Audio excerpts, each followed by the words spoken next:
Hello बच्चों, आप सभी लोगों का एक बार फिर जोरदार तरीके से स्वागत है आपके प्यारे से YouTube channel new success classes में। जैसे कि चल रहा है 12th का फिजिक्स, इस वीडियो में हम लोग बात करेंगे वैद्युत द्विध्रुव की। तो जो बच्चे नोट्स बना रहे हैं हेडिंग लगा लें, वैद्युत द्विध्रुव। वैद्युत द्विध्रुव। अब वैद्युत द्विध्रुव होता क्या है? तो वैद्युत द्विध्रुव परिमाण में बराबर, चलिए यहां पर इसकी डेफिनेशन लिख देते हैं। परिमाण में बराबर परंतु विपरीत आवेशित कण, विपरीत आवेशित कण एक दूसरे से अल्पांश दूरी पर रखे हों, अल्पांश दूरी 2l पर रखे हों, इस प्रकार बने निकाय को वैद्युत द्विध्रुव कहते हैं। वैद्युत द्विध्रुव कहते हैं।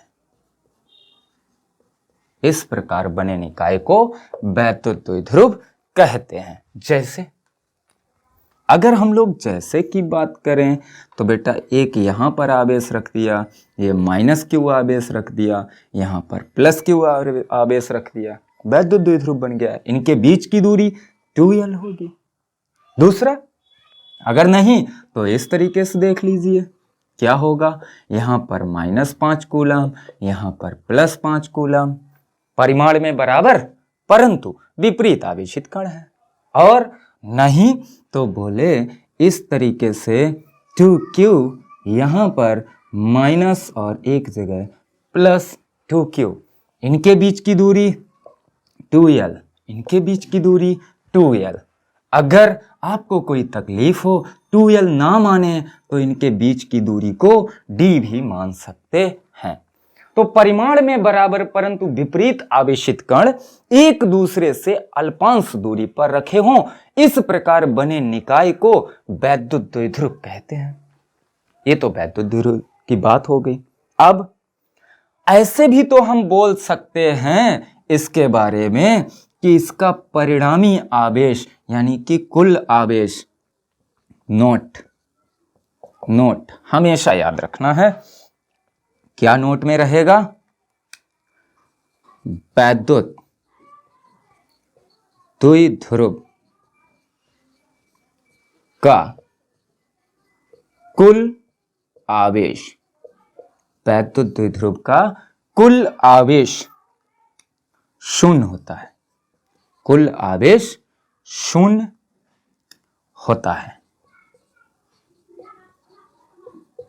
सही है, देख लीजिए। +q -q, अगर इनका हम कुल आवेश निकालेंगे तो +q -q बराबर में हो जाएगा 0। यहां देख लीजिए, यहां -5 है, +5 है, मिलके 0 हो गया। यहां बोले आपका 2q माइनस का है, प्लस का 2q है, तो कुल आवेश कितना होगा? 0 होगा। तो ये वैद्युत द्विध्रुव की परिभाषा हो गई। अब हम बात करते हैं वैद्युत द्विध्रुव के आघूर्ण की। तो जो बच्चे नोट्स बना रहे हैं हेडिंग लगा लीजिए, वैद्युत द्विध्रुव का आघूर्ण। वैद्युत द्विध्रुव का आघूर्ण। वैद्युत द्विध्रुव का आघूर्ण। Dipole moment. वैद्युत द्विध्रुव का आघूर्ण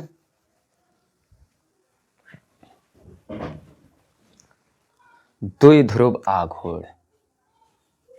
द्विध्रुव आघूर्ण। ठीक है, यहां पर लिखना चाहो तो वैद्युत भी लिख सकते हो, वैद्युत द्विध्रुव आघूर्ण। अब वैद्युत द्विध्रुव आघूर्ण क्या होता है? तो वैद्युत द्विध्रुव आघूर्ण को अगर हमें परिभाषित करना है तो ये रहा आपका वैद्युत द्विध्रुव, यहां पर -q, यहां +q। अब इनके बीच की दूरी कुछ होती है 2l। यहां पर अगर हमें आघूर्ण को परिभाषित करना है तो यहीं से देख लीजिए, इन दोनों आवेशों के परिमाण तो बराबर हैं, परिमाण तो बराबर हैं और बीच की दूरी भी है, यह वैद्युत द्विध्रुव बन गया। अब इसका आघूर्ण क्या होता है? द्विध्रुव, द्विध्रुव बनाने वाले, बनाने वाले आवेशों में से किसी एक आवेश, किसी एक आवेश के परिमाण, के परिमाण तथा उनके बीच की दूरी कितनी है?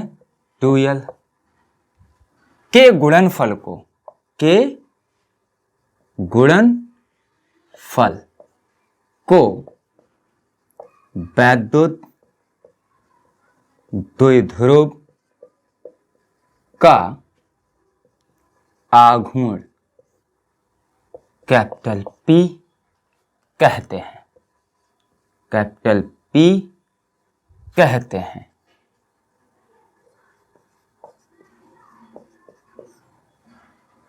वैद्युत द्विध्रुव का आघूर्ण कैपिटल P कहते हैं, वैद्युत द्विध्रुव का आघूर्ण कैपिटल P कहते हैं। अब आघूर्ण हमने निकाल लिया, यानी कि P इक्वल हम कह सकते हैं उनके बीच की दूरी कितनी होगी? 2l इंटू कोई एक आवेश, ये हो गया। मात्रक की बात करें तो मात्रक ये क्या है? दूरी, दूरी का मात्रक क्या होता है? मीटर। ये क्या है? आवेश, आवेश का मात्रक कूलाम। तो यहां से मात्रक हो जाएगा कूलाम मीटर, कूलाम मीटर। अब वैद्युत द्विध्रुव का आघूर्ण राशि कैसी है? तो राशि, राशि, राशि कैसी है? तो राशि है सदिश। कैसी राशि है? सदिश। अब अगर सदिश राशि है तो इसकी दिशा भी होगी। बोले हाँ, दिशा। तो दिशा, तो यहां पर दिशा की जब बात करेंगे तो दिशा किधर होगी? तो दिशा इसकी होगी ऋण आवेश से, ऋण आवेश से, ऋण आवेश से धन आवेश की ओर, ऋण आवेश से निगेटिव से पॉजिटिव की ओर, या ऋण आवेश से धन आवेश की ओर, ऋण आवेश से धन आवेश की ओर। इसकी दिशा किधर होगी? ऋण आवेश से धन आवेश की ओर होगी, निगेटिव से पॉजिटिव की ओर, की ओर। तो इसकी दिशा हो गई। अब दिशा हो गई तो हमको इसको सदिश रूप में भी दिखाना है। तो सदिश रूप में, तो यहां पर हम सदिश रूप में दिखा रहे हैं, सदिश रूप में। तो सदिश रूप में हम लिख सकते हैं क्या? बोले vector P equal 2l into Q। अब जब दूरी के साथ दिशा का भी बोध हो तो हम उसको सदिश राशि मानते हैं, लेकिन आवेश तो आपका अदिश राशि ही है, तो इसलिए ये वेक्टर रूप में हो गया। ये वैद्युत द्विध्रुव की बात हो गई। अब हम लोग बात करते हैं बेटा, वैद्युत द्विध्रुव के आघूर्ण की बात कर ली, वैद्युत द्विध्रुव की बात कर ली। अब हम एक प्यारा सा और मोस्ट इंपॉर्टेंट इस आपका जो ये वैद्युत द्विध्रुव का आघूर्ण है, इससे रिलेटिव आपको एक क्वेश्चन तो मिलता ही है। अब हम लोग बात करेंगे वैद्युत द्विध्रुव की अक्षीय स्थिति में वैद्युत क्षेत्र की तीव्रता। चलिए तो हेडिंग लगा लीजिए, जो बच्चे नोट्स बना रहे हैं हेडिंग लगा लीजिए, हेडिंग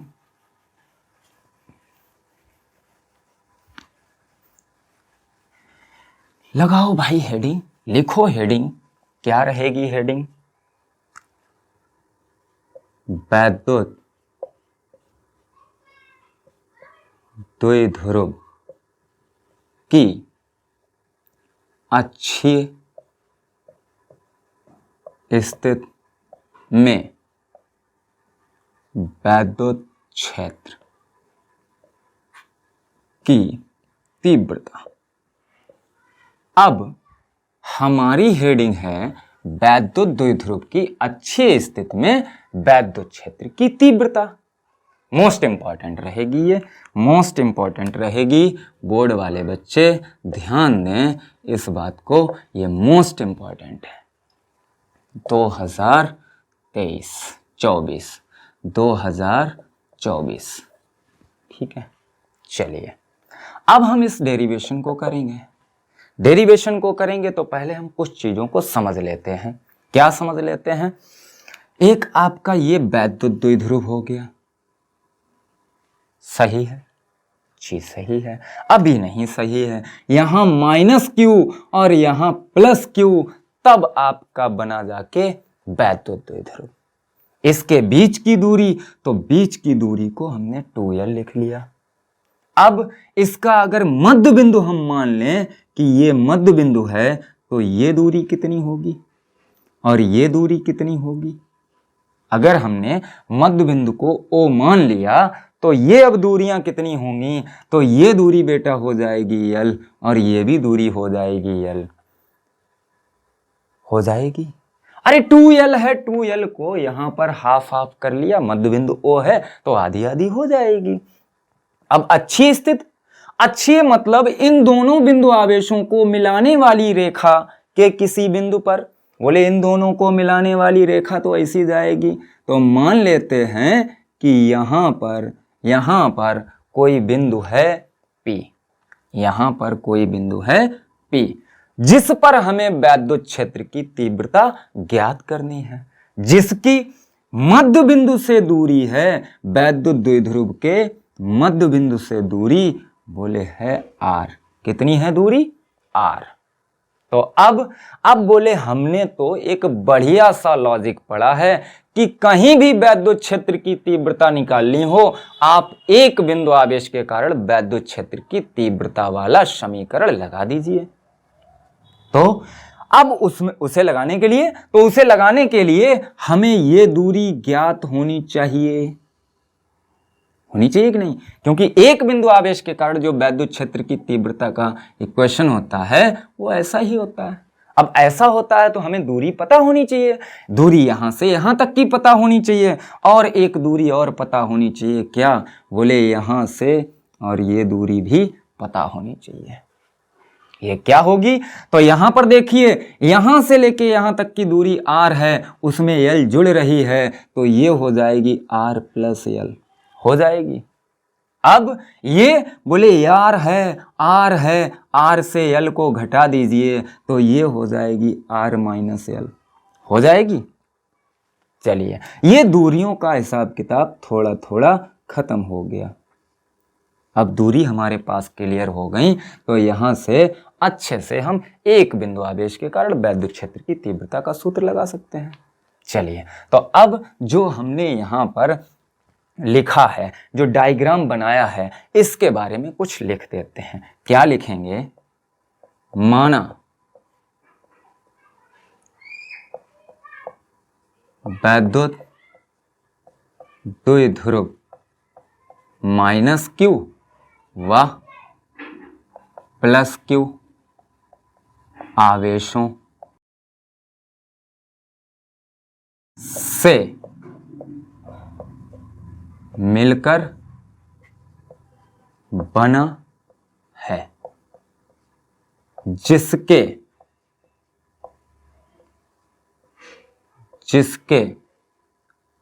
मध्य बिंदु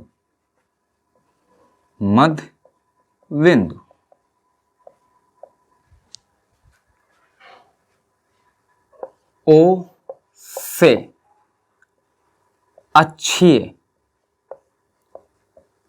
स्थित में आर दूरी पर बिंदु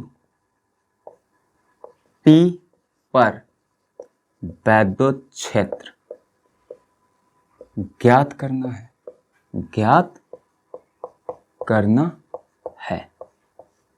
ठीक है, ये हमने जो डायग्राम बनाया है उसके बारे में थोड़ा थोड़ा लिख दिया। अब हम क्या करेंगे, तो अब बेटा सबसे पहले एक बिंदु आवेश के कारण वैद्युत क्षेत्र की तीव्रता का सूत्र लगाएंगे। तो उसमें लिखेंगे तब माइनस क्यू आवेश के कारण P पर वैद्युत क्षेत्र। अब बिंदु P पर वैद्युत क्षेत्र निकालेंगे तो कितना होगा, बोले E1 इक्वल K/Q1 और Q1 माइनस का है तो यहां माइनस ना लिख के दूरी कितनी है R+L, तो R+L का होल स्क्वायर हो गया। अच्छा, अब माइनस या प्लस जो चिन्ह होता है ये दिशा को प्रदर्शित करेगा। तो अब इसकी दिशा होगी, तो इसकी दिशा बेटा माइनस। आपको पिछले वीडियो में जब हमने वैद्युत क्षेत्र की तीव्रता पढ़ाई थी उसमें हमने आपको बताया था माइनस के कारण कहीं भी वैद्युत क्षेत्र निकालेंगे उसकी दिशा सदैव माइनस की ओर। मतलब अगर ऋण आवेश है उसके कारण वैद्युत क्षेत्र निकालेंगे तो दिशा किधर होगी, उस आवेश की ओर। तो यहां पर ये माइनस का है तो इसके कारण दिशा किधर होगी, तो उस आवेश की ओर होगी, उस आवेश की ओर होगी। मतलब यहां पर अगर हम दिशा दिखाने का प्रयास करें तो जो E1 का मान होगा वो ऋण आवेश की ओर होगा। तो यहां पर लिख सकते हैं माइनस Q की ओर। ठीक है, ये हमने वहां पर चित्र में दिखा दिया। अब बोले कि देखो प्लस Q के कारण P पर वैद्युत क्षेत्र। अब प्लस Q के कारण P पर वैद्युत क्षेत्र निकालना है तो उसके लिए क्या करेंगे, यही लगाएंगे। तो E2 बराबर आपका क्या होगा, KQ/, दूरी कितनी है माइनस से, तो ये दूरी थी, प्लस से R-L है तो यहां पर R-L का होल स्क्वायर।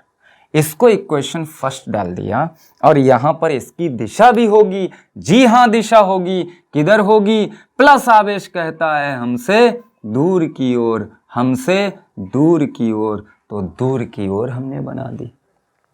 अब जब दूर की ओर हमने दिखा दी, E1 को माइनस की ओर हमने दिखाया क्योंकि दिशा उधर होती है। E2 को, तो E2 को दूर की ओर दिखा दिया क्योंकि उसकी दिशा दूर की ओर होती है। अब दिशा यहां लिख सकते हैं प्लस Q से दूर की ओर।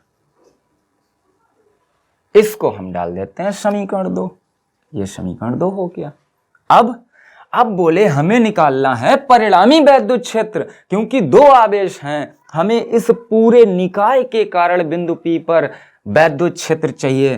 तब लिखेंगे चूंकि अगर हम देखते हैं E1 और E2 बिंदु P पर दिशा में विपरीत हैं। कैसे हैं, दिशा में विपरीत हैं। चूंकि बिंदु P पर E1 वह E2 दिशा में विपरीत है। कैसे हैं? विपरीत हैं। तब P पर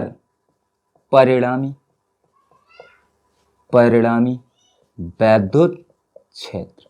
बताओ भाई, अगर दिशा में विपरीत हैं तो परिणामी वैद्युत क्षेत्र निकालने के लिए क्या करें?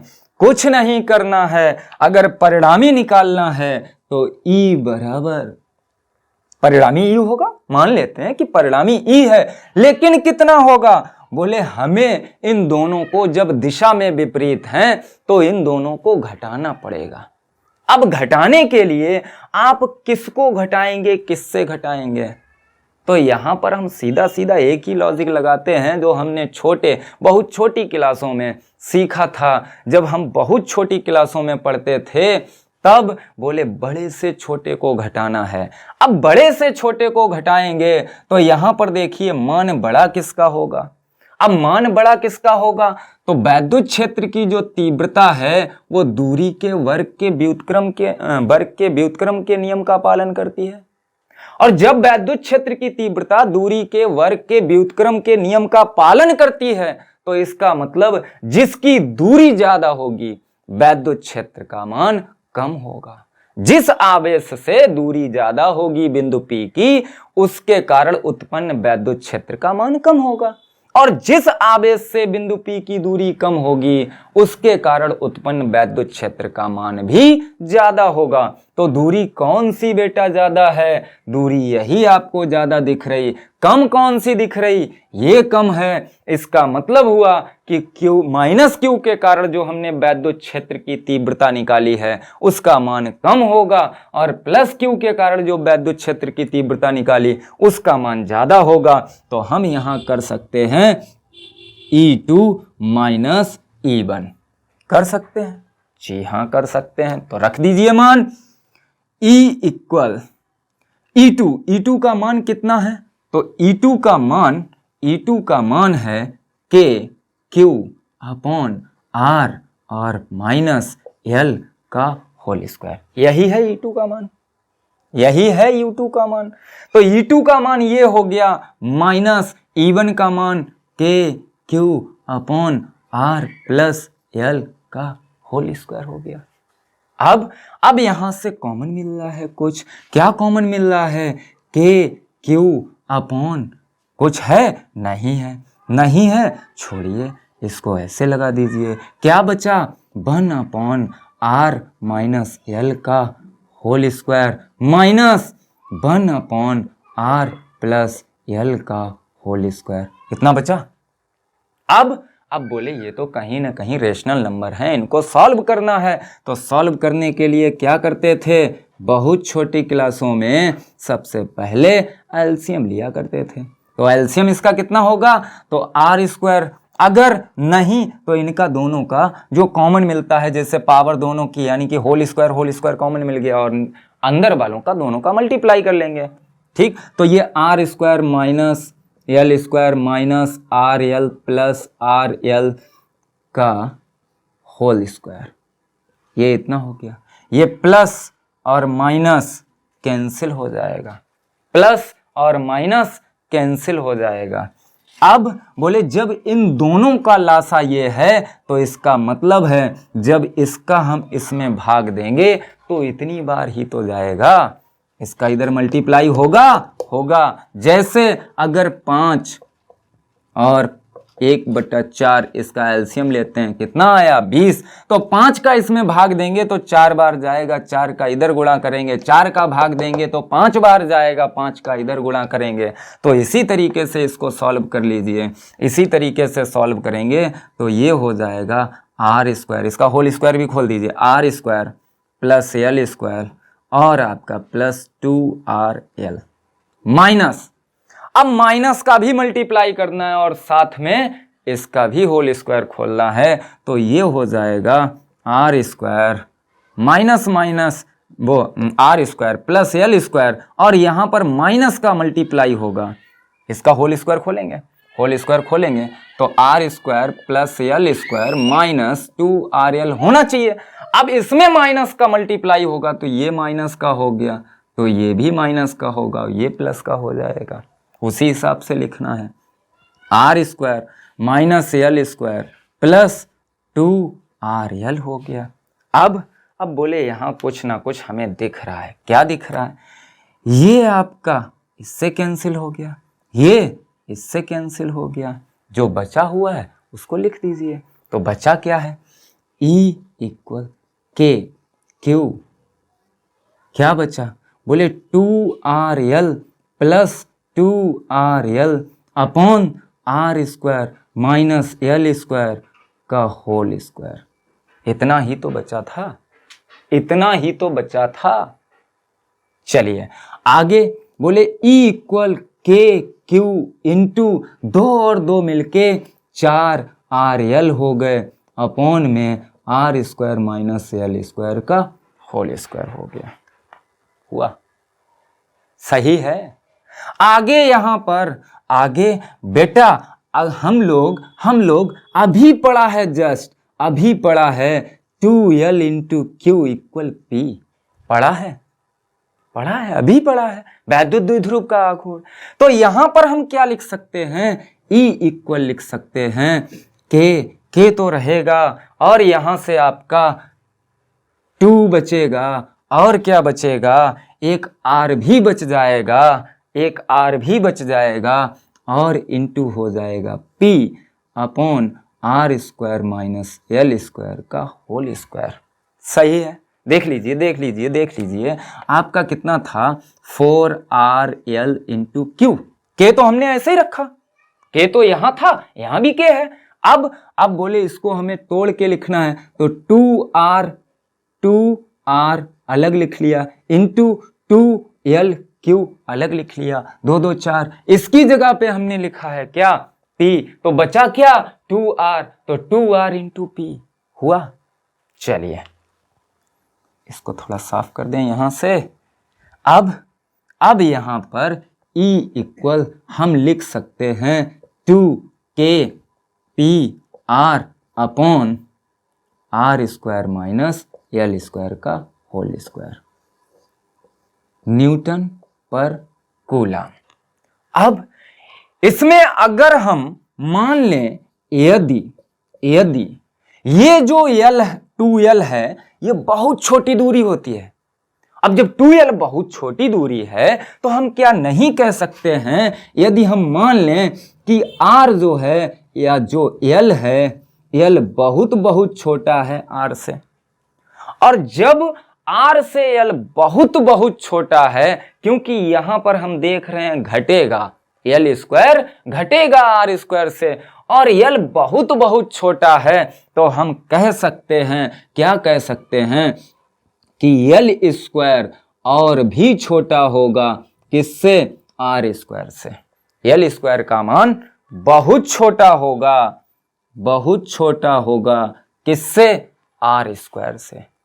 तब इस कंडीशन में हम L स्क्वायर को नगण्य मानकर छोड़ देंगे, बहुत छोटा मान मानकर छोड़ देंगे। तब L स्क्वायर को छोड़ने पर, L स्क्वायर को छोड़ने पर, अब L स्क्वायर को जब हम छोड़ देंगे तब E इक्वल क्या बचेगा? K 2KP upon R square और का होल स्क्वायर। यहां पर R आपका और है। अब ये हो गया E equal 2KPR upon R की पावर 4। अब R की पावर 4, ऊपर भी एक R है, यहां से ये 4 पावर कैंसिल होंगी तो 1 पावर कैंसिल होगी 4 से, 4 से 1 कम हो जाएगी, कितनी बचेंगी? 3। तो यहां से R आपका कैंसिल हो जाएगा। क्या आएगा? बोले आएगा E equal 2KP upon R Q, newton per coulomb. Newton per coulomb, ये बढ़िया सा आंसर है। अब यहां पर अगर हम कुछ बातें देखें तो हमने एक बिंदु आवेश के कारण जो वैद्युत क्षेत्र की तीव्रता निकाली थी वो दूरी के वर्ग के व्युत्क्रम के नियम का पालन करती थी, लेकिन यहां पर अगर हम देखते हैं तो यहां पर जो वैद्युत क्षेत्र की तीव्रता है वो दूरी के क्यूब यानी कि घन के व्युत्क्रम के नियम का पालन करती है। ये नोट में वैद्युत द्विध्रुव के कारण जो वैद्युत द्विध्रुव के कारण अच्छी स्थिति में वैद्युत क्षेत्र की तीव्रता आ रही है वो दूरी की 3 घातों के व्युत्क्रम के नियम का पालन कर रही है। आज के वीडियो में इतना ही। अगले वीडियो में आप सभी लोगों से फिर मुलाकात होगी इसके आगे का कुछ इंपॉर्टेंट न्यूमेरिकल और इसी के साथ में कुछ इंपॉर्टेंट डेरिवेशन के साथ। तब तक के लिए पढ़ते रहिए, खुश रहिए। हाँ, अगर आपको वीडियो पसंद आया हो तो चैनल को सब्सक्राइब कीजिए, वीडियो को लाइक कीजिए और अपने दोस्तों के साथ शेयर कीजिए। धन्यवाद।